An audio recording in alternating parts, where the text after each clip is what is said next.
안녕하십니까.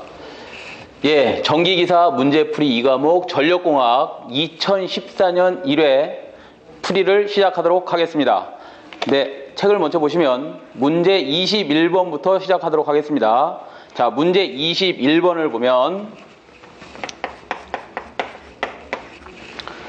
직렬 콘덴서를 선로에 사입할 때의 이점이 아닌 것은 그랬는데요. 첫 번째, 선로의 인덕턴스를 보상한다 그랬고요. 두 번째, 수전단의 전압 강화를 줄인다.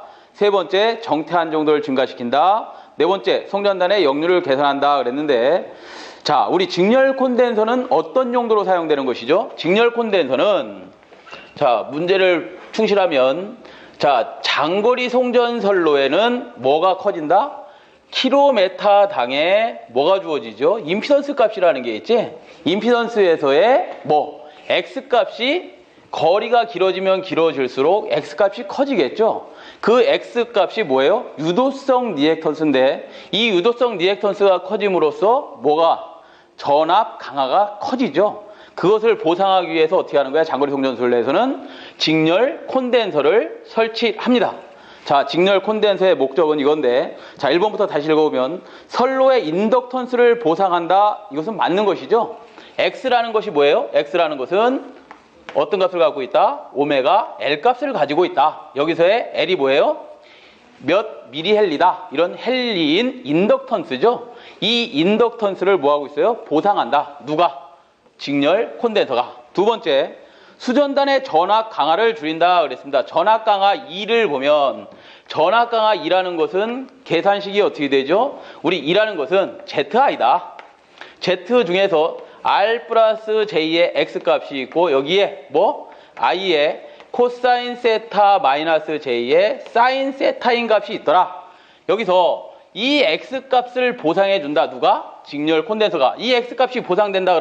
그런 얘기는 전압 강화 값을 어떻게 한다는 거예요? 줄여준다는 거지. 전압 강화를 줄여준다. 그 다음 세 번째, 정태 안정도를 증가시킨다라는 의미는 정태 안정도의 공식이 어떻게 되지? 우리 정태 안정도 공식 P는 X분의 ESER 뭐예요? ESER 사인 델 값입니다. 얘가 전압 상차각이죠. 여기에 XL 값을 누가 보상한다? 직렬 콘덴서를 설치함으로써 보상한다. 그러면 안정도 전력이 증가하더라. 예, 맞는 얘기고요. 네 번째 보면 송전단의 역류를 개선한다. 우리 역류 개선은 뭐가 하는 거죠? 직렬 콘덴서가 아니라 병렬 콘덴서, 블로 리액터, 그죠? 블로 콘덴서, 병렬 콘덴서가 뭐를 하는 것이다? 송전단의 역류를 개선하는 것이다. 즉, 답은 몇 번이 되겠어요? 4번이 되겠습니다. 4번. 자, 문제 21번으로 가겠습니다. 문제 22번. 문제 22번을 보시면 배전선로의 배전 변압기 탭을 선정함에 있어 틀린 것은 그랬습니다. 자, 여러분들이 이 문제는 많이들 틀리셨을 것 같아요. 만약에 이것을 처음부터 끝까지 다 읽어보시면 멘붕에 아마 빠지실 겁니다. 왜? 무슨 말인지 도대체 몰라. 자, 그림을 하나 그립니다. 자, 어떻게 그리냐면 중부하시가 있고 그 다음에 문제 보기를 읽어보면 경부하시가 있습니다. 경부하. 중부하가 경부하가 있는데 중부하시의 전압 조정 범위가 변압기 1차 측에 전압 조정 범위가 이렇게 있답니다. 왜? 이렇게 탭이 계속 있는 거야. 변압기 1차 측에 이렇게 탭이 있는데 이 탭을 조정하는데 어떤 한계선을 지켜야 되느냐? 운전은 요 안에서 해야 되는 겁니다. 전압은 요 안에서 유지가 돼야 되는데, 자, 중부하가 되면 전압이 어떻게 되죠? 전압이 당연히 떨어지겠지. 왜? 부하를 많이 사용함으로써 전압이 강화될 겁니다. 또 경부하가 되면 전압이 올라갈 거예요. 자, 1번부터 좀 같이 읽어보시면 중부하시 탭 변경점 직전에 저압선 말단 수용가의 전압을 허용 전압 변동의 하단의 밑줄, 하단보다 저하시키지 않아야 한다. 하단보다 저하시키지 않아야 된다. 밑줄. 자, 두 번째를 읽어보시면 읽어만 봅니다. 중부하시 전압이 떨어졌겠지. 탭 변경점 직후 변압기에 접속된 수용가 전압을 허용 전압 변동의 상한보다 초과시키지 않아야 된다. 밑줄. 상한보다 초과시키지 않아야 된다. 밑줄.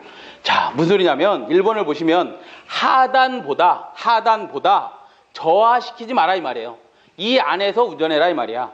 두 번째 보면 허용 전압 변동의 상한보다 초과시키지 마라.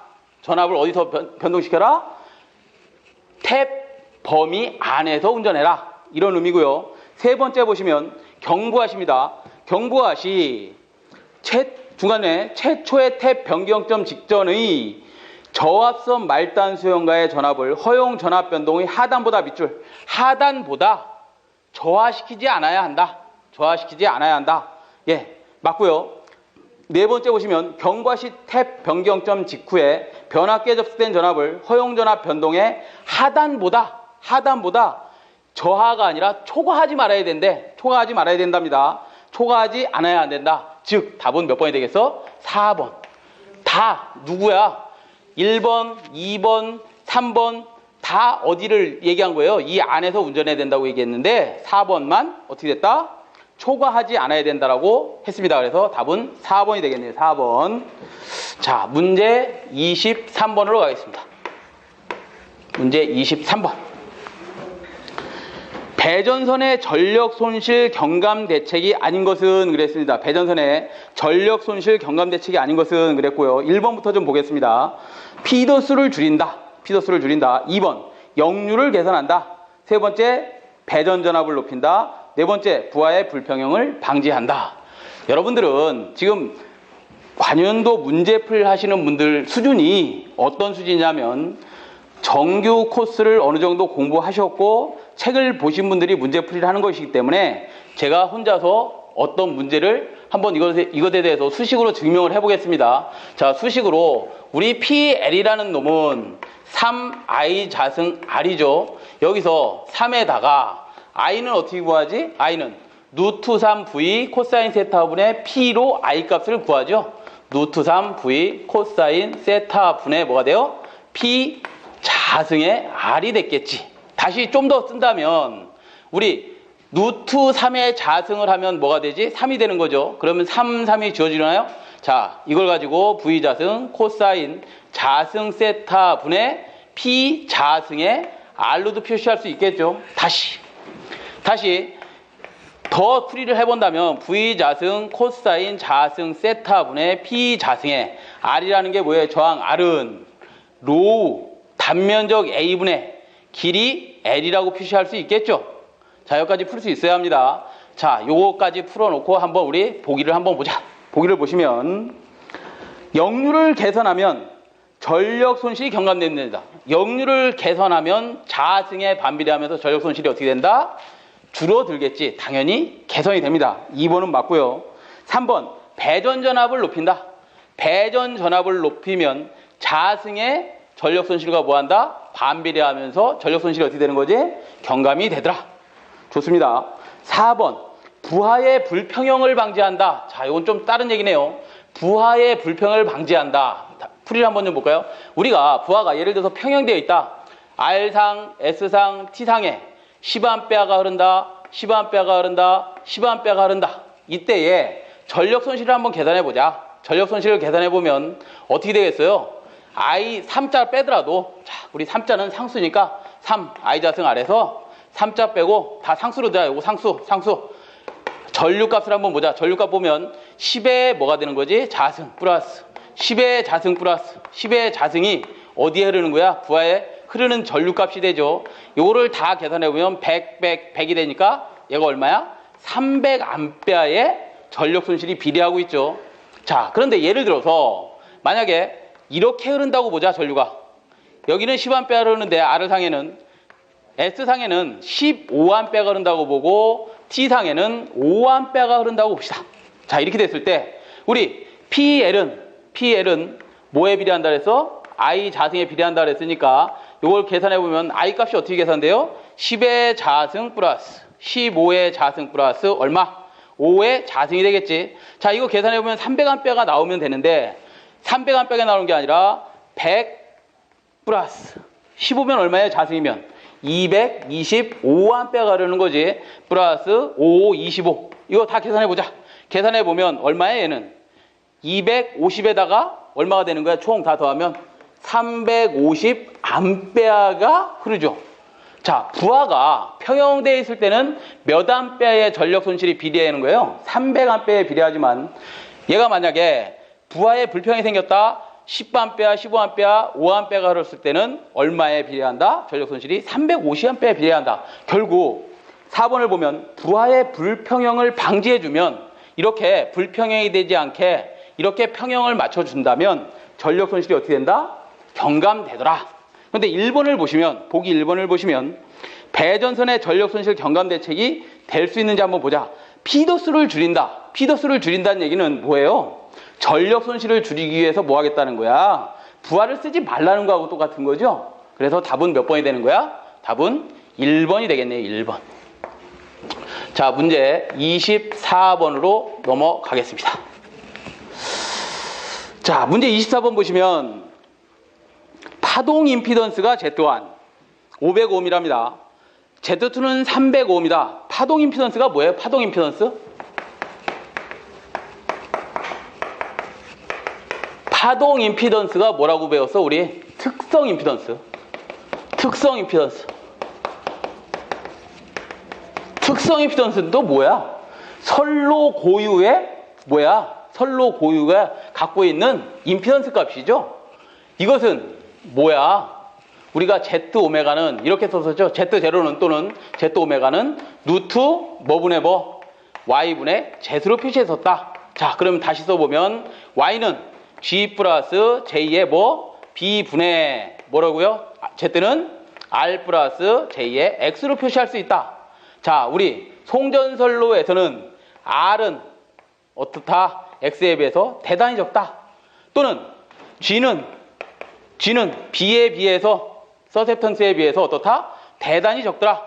대단히 적더라. 그럼 얘들을 무시된다. 무시되면 지워지고 우리 JJ 지워주면 뭐만 남겠어요? 루트 JB라는 게 뭐야? 오메가 C 값이지? 오메가 C 값분의 뭐예요? 얘는 오메가 L 값이다.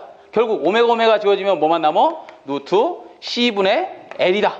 얘는 선로가 가지고 있는 고유의 값이다. 무슨 값? 순저항이더라. 순저항으로서 어떻게 배웠죠? 300에서 단도체에서 500ohm의 값을 갖더라 라고 배웠을 겁니다. 그것을 우리는 특성 임피던스라고 하고 얘를 또 다른 말로는 어떻게 얘기하죠? 전압 전류의 진행파다라고도 배웠을 거예요. 우리 전압 전류의 진행파는 Z오메가는 다시 표시하면 어떻게 할 수 있다? I분의 2로도 표시할 수 있더라. 이렇게 배웠을 겁니다. 자, 그런데 결국 이게 무슨 소리냐? 문제에서 다시 읽어보시면 파동 임피던스 Z1 그러니까 어떤 선로를 타고 들어오는데 이 선로에 파가 생겼답니다. 이렇게 진행파가 생겼는데 진행파 전류분의 진행파 전압이라 했으니까 진행파가 생겼는데 진행파에 들어오는 그 시점을 Z1점이라고 한답니다. 자, 우리 이렇게 보자. 이것을 가공선로로 보자. 가공선로로 보자. 가공선로가 있고 우리 설비들은 가공선로에서 지중이 이렇게 만날 수 있죠. 지중 케이블. 이 케이블이 만나는 점을 Z2인 2차 측 뭐야? 임피던스 크기로 이렇게 보자. 그래서 Z1을 500ohm, Z2를 300ohm으로 두자라고 문제에서 주었습니다. 300ohm인 두 무손실 선로 사이에 자, 무손실 선로의 밑줄. 손실이 없는 선로다 그러면 이 진행파가 들어올 때 손실이 생기지 않는다는 얘기죠. 손실이 생기지 않고 어떻게 된다는 거야? 전부 다 투과돼 버린다 이 말이야. 이 투과되는 조건이 뭐야? 손실이 없는 선로에서는 진행파 그대로 투과돼 버리겠죠. 이 투과되는 조건 결국 Z1과 Z2 크기가 같은 조건이다 이 말이에요. 두 무손실 선로 사이의 그림과 같이 저항 R을 접속하였다. 여기에다가 Z2 측에 R을 일으키 뭐 했어요? 여기 Z1이라 했고 여기다 R을 설치했다네요. R을. 자, 그러면 R을 접속하였다. 제1선로에서 구형파가 진행하여 왔을 때 제1선로에서 구형파가 진행하여 왔을 때 무반사로 하기 위한 반사 없이 이렇게 반사하지 않고 진행파, 입사파가 들어오고 투과파가 다 투과되도록 이렇게 만든다면 무손실 선로라면 R의 값은 얼마로 해야 되느냐? 아까 뭐라 그랬죠? 무손실 선로란 1차 측 임피던스와 2차 측 임피던스 크기가 같으면 그게 무손실 선로라 했죠. 자, 그렇다면 Z1은 이렇게 표시하면 되지 않을까? Z1은 R 플러스 Z2 크기가 같으면 되는 거 아닐까? R 플러스 Z2의 크기가 같으면 될 것이다.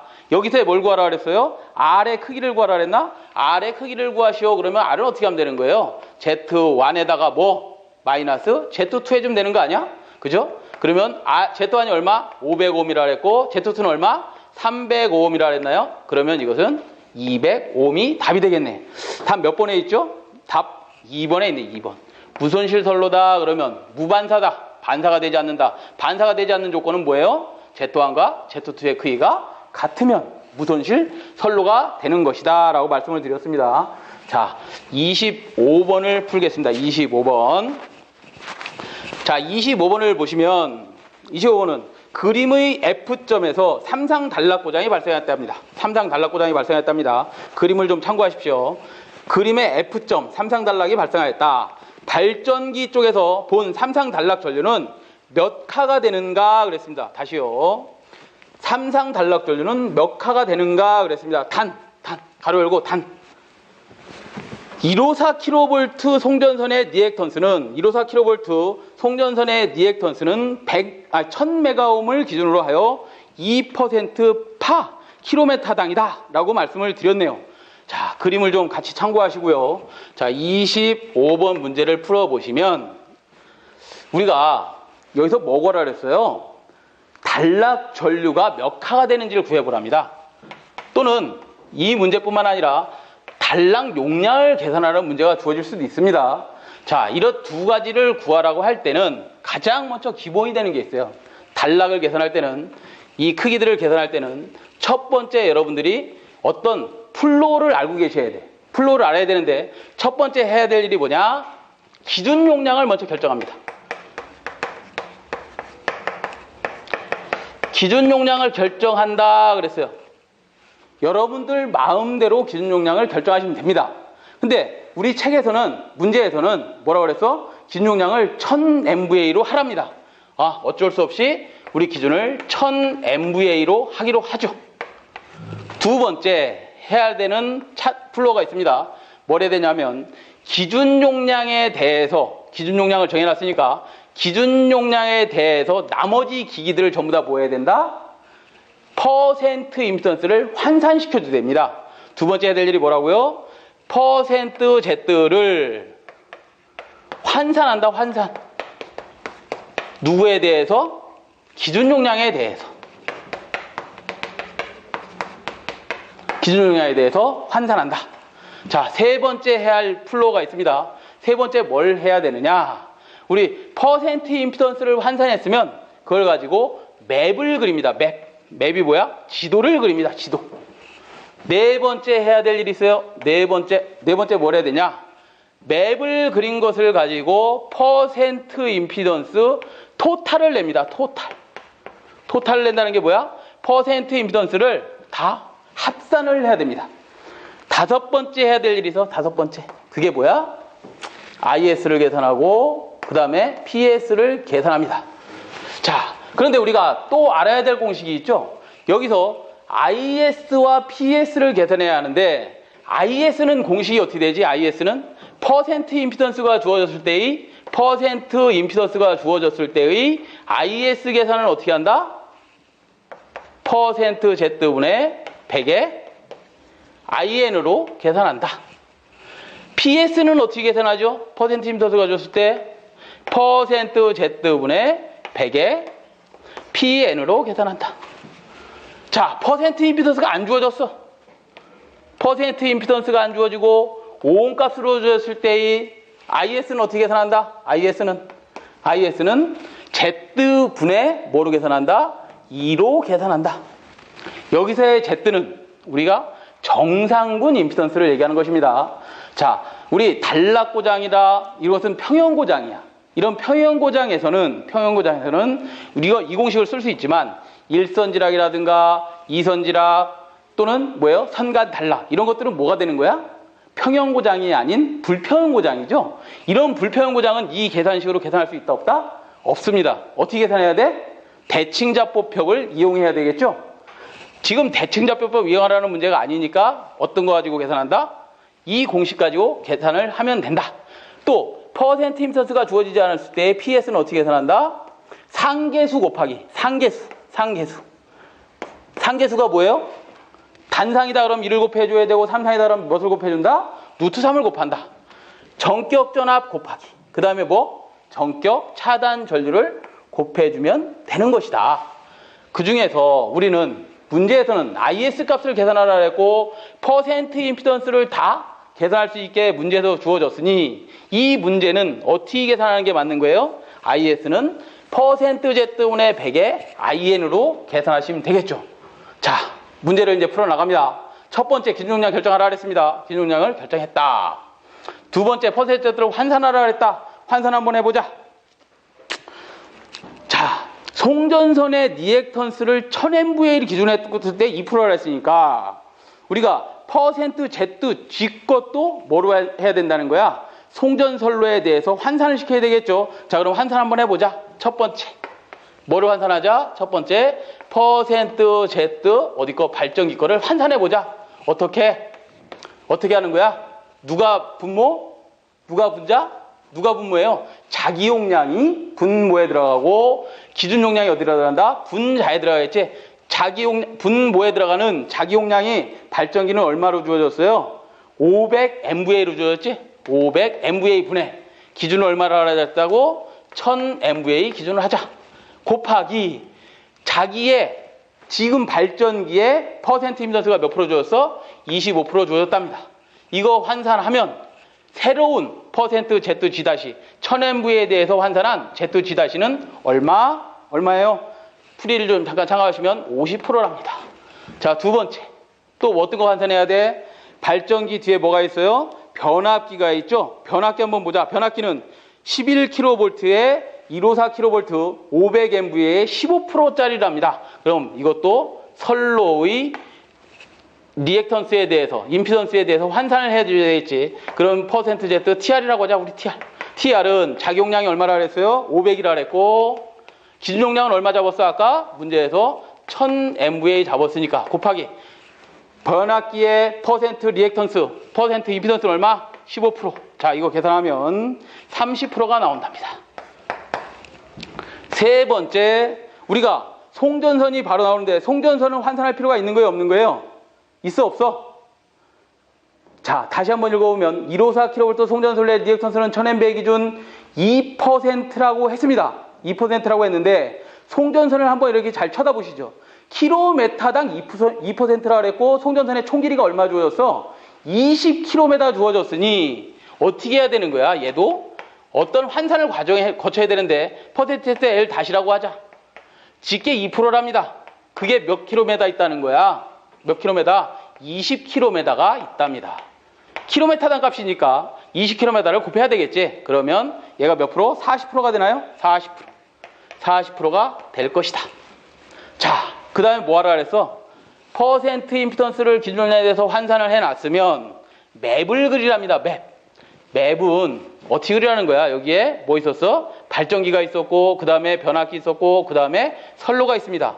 발전기가 어떻게 환산됐어요? 50%로 변했고, 변압기가 몇 프로로 변해서 30%로 변했고, 선로는 몇 프로로 변해서 40%로 변했답니다. 맵을 그린 거야, 이게. 맵을 그려놓고 고장은 어디서 발생한 거예요? 여기서 발생한 거죠. 고장점을 폴트점이라고 하는데 여기 폴트점에서의 임피던스 합성을 하려고 하면 어디 측 걸 합성하면 좀 되는 거야? 전원으로부터 어디 고장점 것을 임피던스를 전부 다 합산해 주면 되겠죠. 만일 부하 측에도 어떤 임피던스가 있다. 그러면 얘는 합산한다 안 한다? 전원 측이 아니기 때문에 얘는 합성한다 안 한다? 하지 않는다. 혹시라도 주어지더라도 어떻게 하면 된다? 합성하면 되지. 합성 안 하면 된다. 이렇게 안 하면 된다. 아시겠죠? 자, 그러면 요거 다 더해보면 퍼센트 Z 토탈을 내는 거죠. 50, 30, 40 더하면 얼마야? 얘가 70에다가 120%가 되나요? 예, 좋습니다. 네 번째 퍼센트 Z 토탈이라고 쓰자. 토탈이 얼마? 토탈이 120%랍니다. 자, 다섯 번째 뭐라 해서 IS 값 구하랍니다. 다섯 번째 IS는 공식이 어떻게 돼? 퍼센트 Z 토탈분의 100의 IN이랍니다. 자, 그러면 퍼센트 Z가 얼마? 120%고 100 곱하기 IN 전격전류 주어졌나요? 전격전류가 주어졌어? 안 주어졌어? 안 주어졌으면 어떻게 구하면 돼?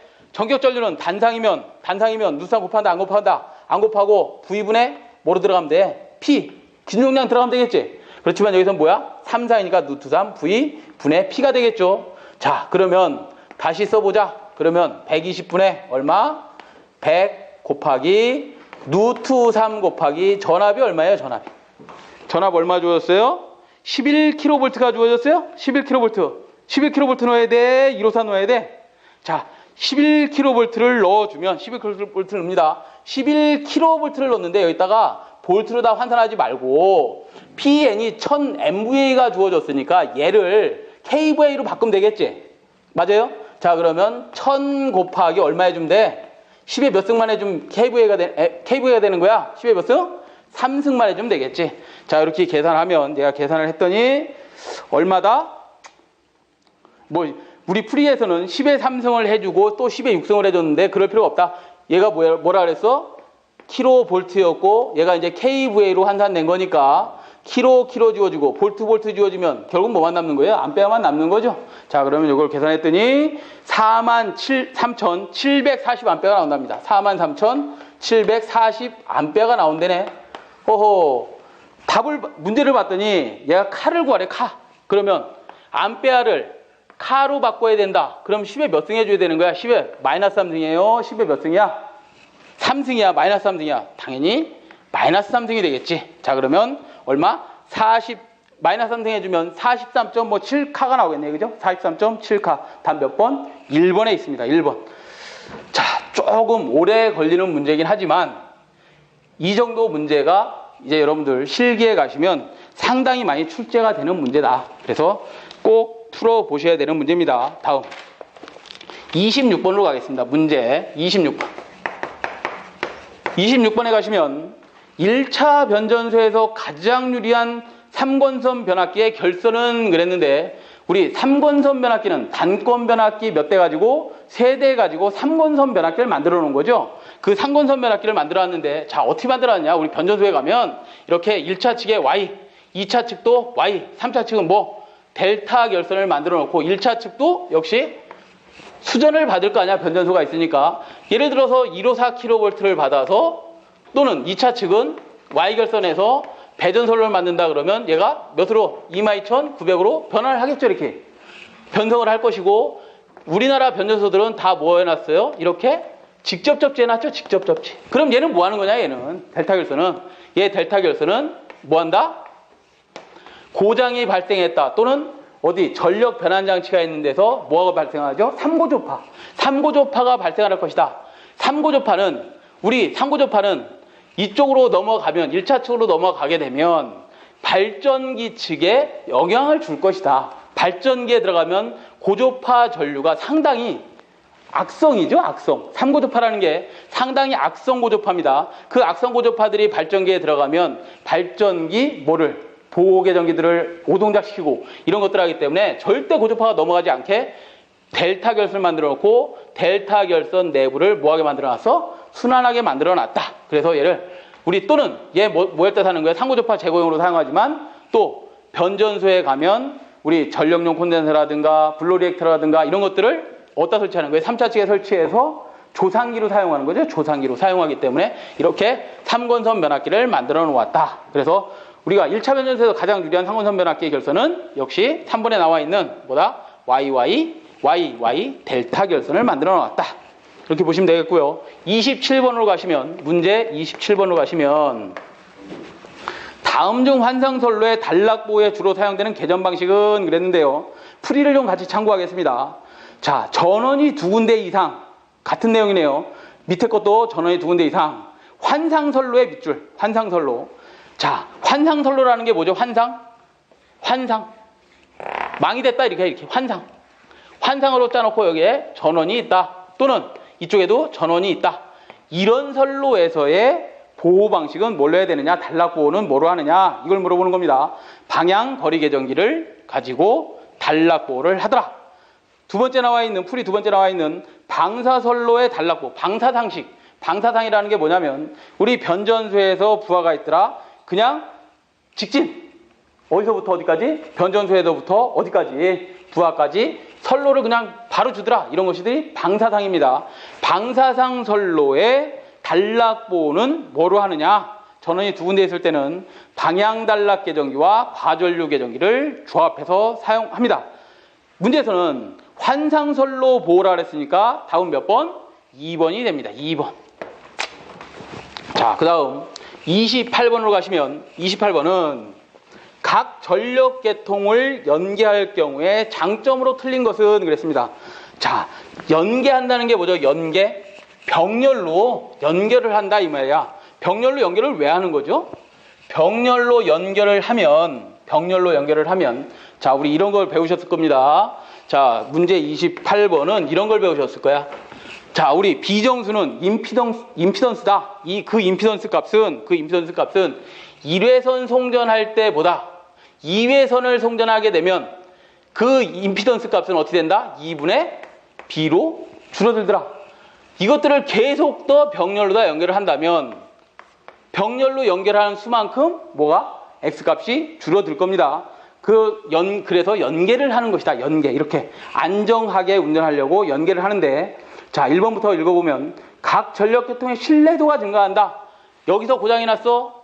그러면 이쪽에서 서로 연계되어 있으니까, 서로 병렬로 다 이렇게 연계되어 있으니까 내가 공급해 줄게. 이런 의미입니다. 두 번째, 경제급전이 용이하다. 경제적이다. 세 번째, 단락 용량이 작아진다. 단락 용량이 작아지진 않습니다. 왜? 단락 용량이라는 것은 우리 PS는 아까 이렇게 배웠잖아. %Z분의 100의 PN이다. 퍼센트 임피던스 값이 어떻게 된다 그래서 연계하면 작아진다 그랬잖아. 그럼 단락 용량은 커지겠지. 단락 용량은 커집니다. 답은 3번이 되겠네요. 네 번째, 주파수의 변화가 작아진다. 답은 3번. 자, 그 다음 29번으로 가겠습니다. 최대 수용 전력이 45 곱하기 10의 3승 킬로와트인 공장의 어느 하루의 소비 전력량이 뭐예요? 사용 전력량이지. 사용 전력량이 480 곱하기 10의 3승 킬로와트 아워라고 한다. 하루에 1부하율을 구하라네. 1부하율. 1부하율이 뭐야? 1일의 부하율. 1일의 부하율을 구하랍니다. 문제 29번은 1일의 부하율 공식이 어떻게 되지? 부하율은 1일의 부하율은 뭐예요? 1일의 뭐분의 최대 전력분의 뭐가 되는 거야? 1일의 평균 전력이 되는 거죠. 평균 전력이 되다. 다시 쓰면 1일의 최대 전력분의 뭐가 될까? 1일의 평균 전력은 사용 전력량을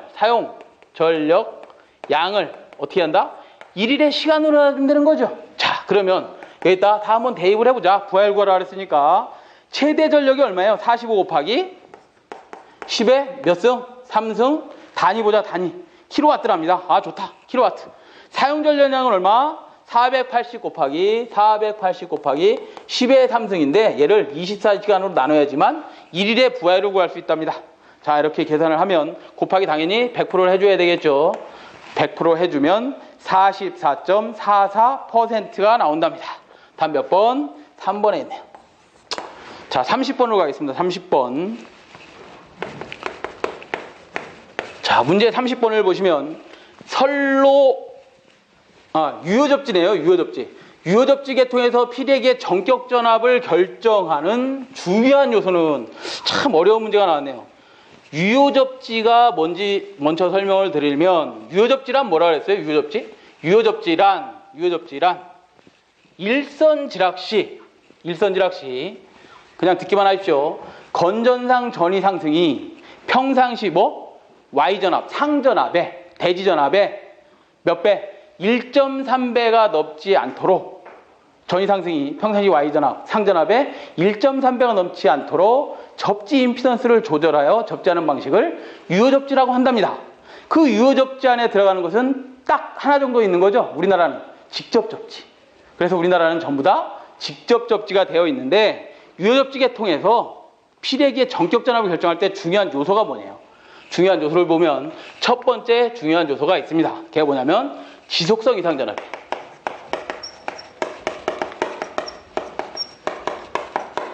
두 번째 두 번째, 피보기 절연 강도예요. 피보기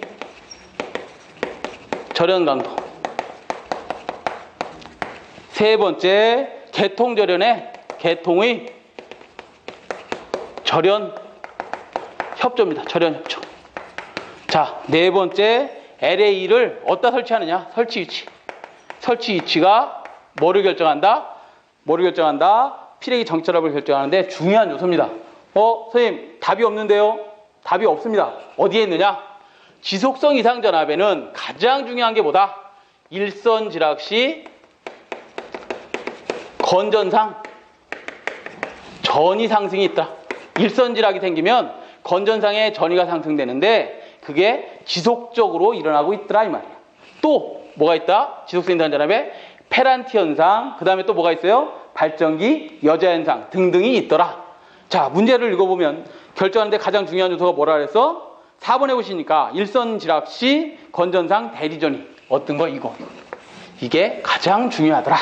답은 4번이 될 거고요. 문제 31번으로 가시면 154kV 송전계통의 뇌에 대한 보호에서 절연강도 순도, 절연강도. 우리 절연강도가 뭐죠? 영어로 하면 빌, 절연강도.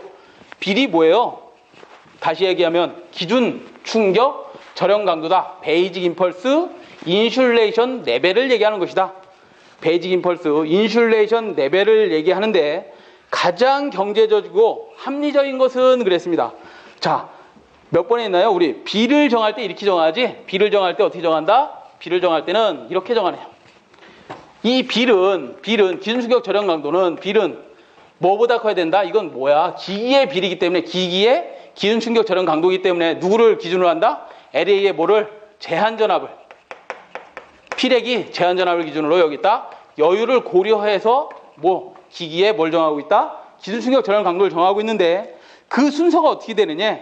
가장 작은 게 누구예요? 피레기가 가장 그 절연 강도가 적고 그 다음이 누구예요?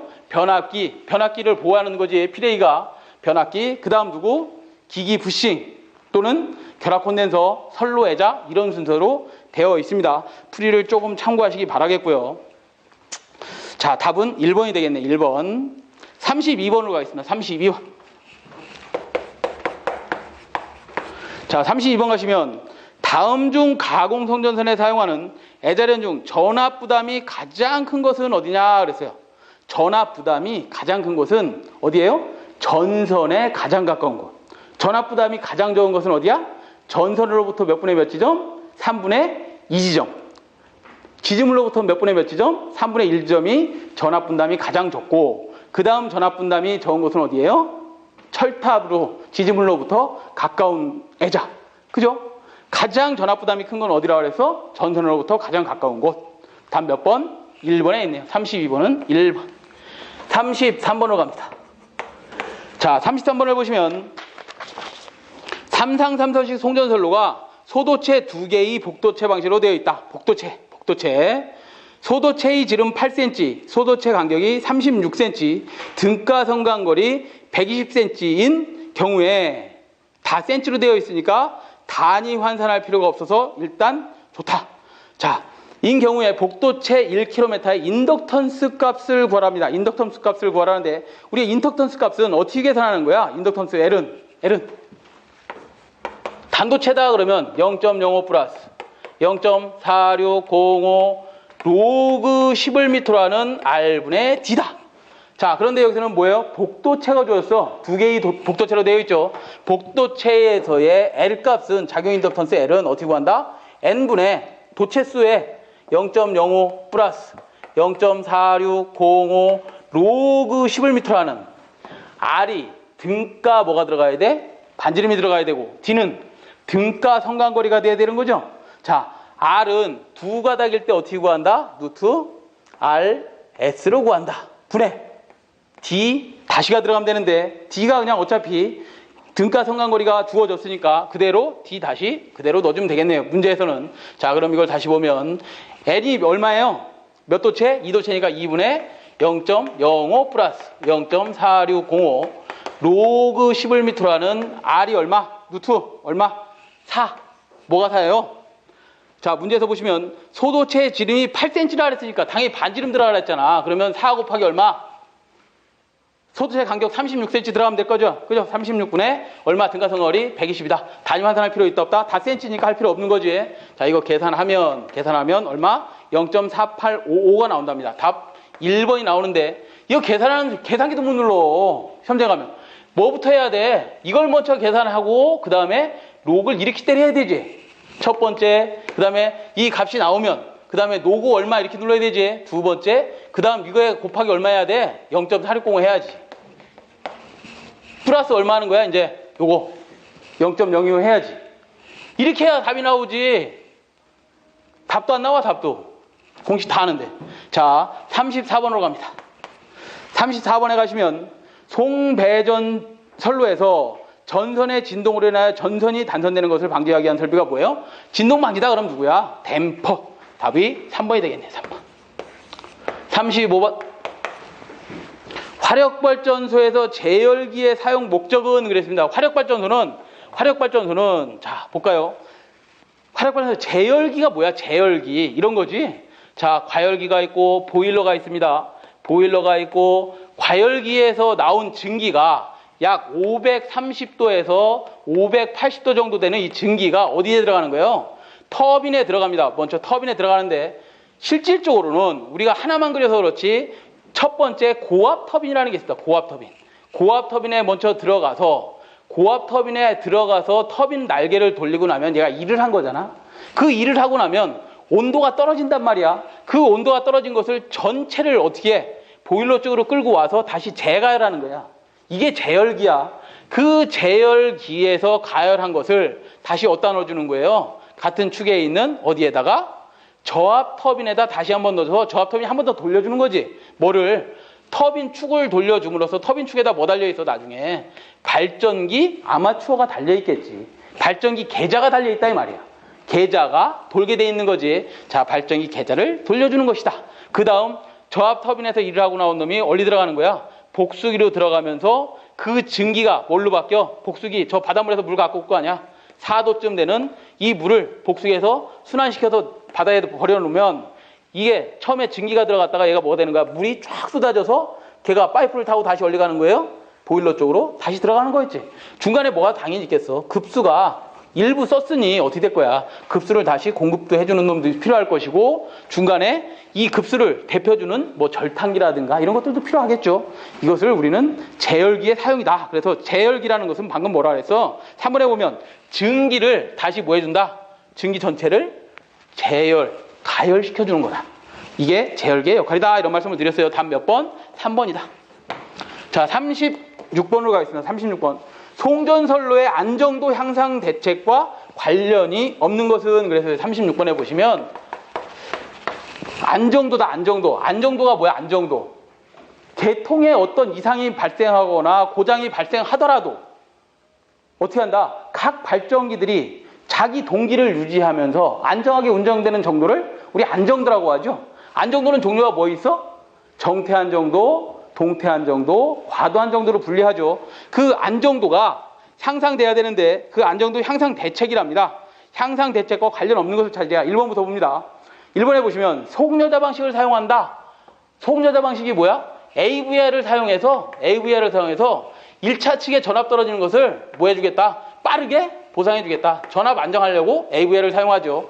자, 2번에 보시면 재폐로 방식을 채용한다. 고장이 발생을 했어. 그럼 고장을 빨리 신속하게 제거해주고 다시 계통이 운전될 수 있게 뭐 한다? 재폐로 방식을 투입한다. 재폐로 방식을 투입한다. 맞습니다. 자, 그 다음 세 번째, 리액턴스를 감소시킨다. 우리 안정도식 뭐라 그랬어? P는 X분의 ES, ER, 사인 델타라 그랬다. X값을 모아주면, 저감시켜주면, 기기에, 발전기에, 변압기에 X값을 저감시켜주면 어떻게 된다? 안정도가 증진된다. 4번에 보시면 역률의 신속한 조정은 아니다.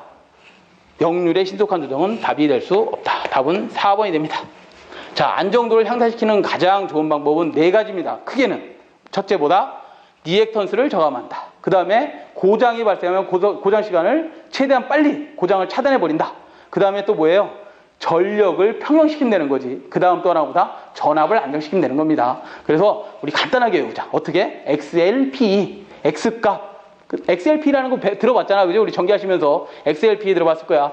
고장 시간을 단축시키자. 그 다음에 전력 평형, 그 다음에 전압 평형.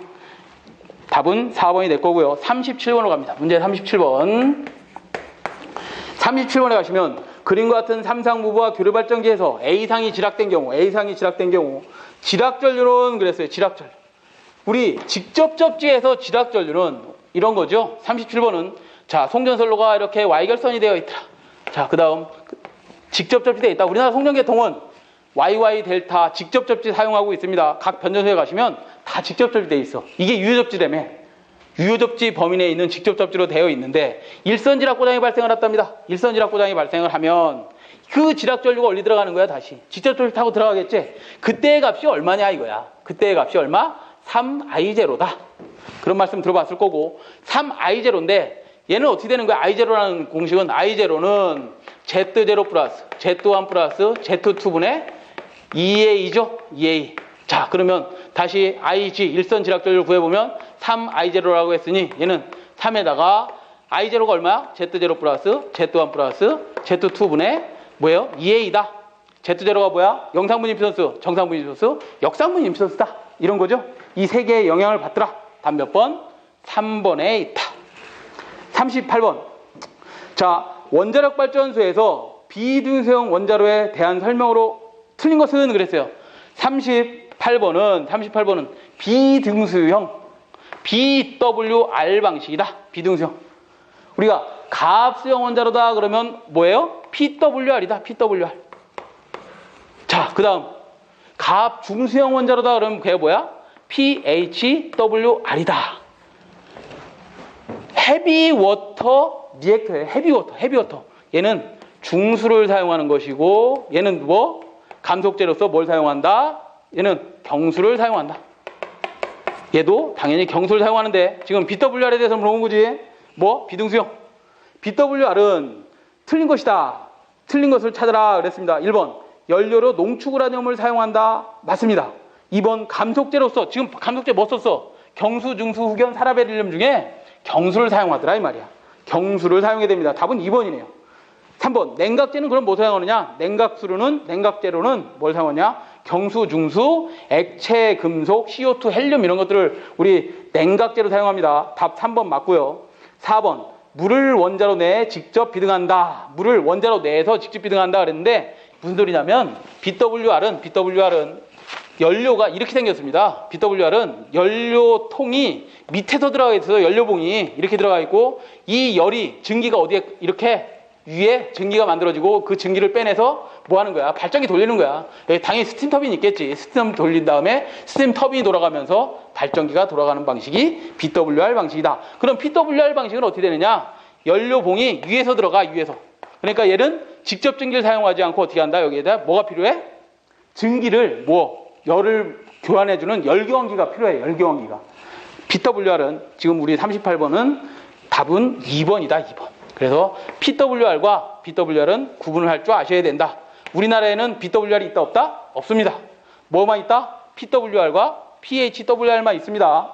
이것도 어디에만 있어? 울진에만 있습니다. 월성에만 이걸 사용하고 있다. 나머지 울진, 고리, 영광 이런 데는 다 보다 PWR 방식을 사용하고 있다. 자, 39번. 배전계통에서 부등률이란 그랬어요. 부등률. 아까 식 썼잖아. 부등률 뭐예요? 부등률식 뭐야? 부등률. 39번 보시면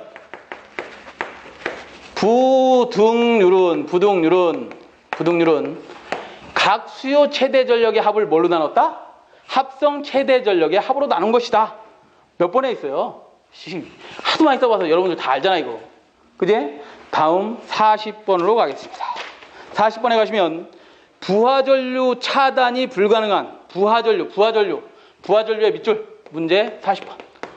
부하전류는 차단이다. 차단이라 그러면 당연히 뭐가 해야 되는 거야? 전류를 차단한다 그러면 당연히 뿌레카가 해야 되는 일이지. 차단기가 해야 된단 말이야. 차단기가 해야 되는데 거기에 무식하게 달로기 하나 나와 있잖아. 달로기가 뭐야? 디스커넥터 스위치잖아. 스위치는 전류를 차단하는 능력이 있어 없어? 없어요. 없는데도 불구하고 이 DS라는 놈은 특히나 무부하 시에만 뭐를 할 수 있다고? 무부하 전류를 차단할 수 있는 능력이 있어. 그래서 DS라는 놈은 만약에 부하가 살아있는데 DS를 열었다 그러면 여러분들 아크의 화재, 아크에 의해서 감전사를 당할 수 있습니다. 그래서 DS는 반드시 조심해서 무부하 시에만 개폐해야 된다. 그래서 답은 몇 번? 3번. 자, 이렇게 해서 우리 전기기사 2014년 1회 문제풀이를 모두 마치도록 하겠습니다. 예, 수고하셨습니다.